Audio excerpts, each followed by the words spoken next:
કોણ બોલો? રમેશભાઈ આહિર બોલું. બોલો. આ તમે જે કબજાણાવાળી મેટરમાં વિડીયો બનાવો છો એમાં આહિર સમાજને કેમ લુખ્ખા તરીકે ગણતરી કરાવો છો?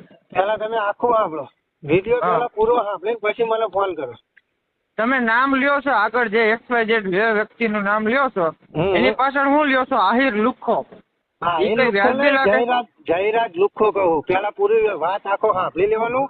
આખું સાંભળી પછી જ ફોન કર્યો છે તમે. પેલા નામ લ્યો છો, પછી સમાજનું નામ લ્યો, પછી લુખ્ખો. એટલે એનો મતલબ શું?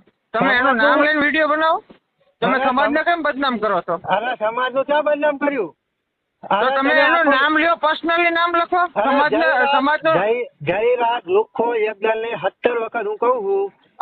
તમે કહો ને, પણ એની વાત સમાજનું નામ કેમ લખો છો? અરે સમાજનું મને હોય તો રેકોર્ડિંગ નાખો મારા વાલો મીડિયાની ભાઈ. ફેસબુક ના વિડીયોમાં તમારા વિડીયો મેં જોયા પછી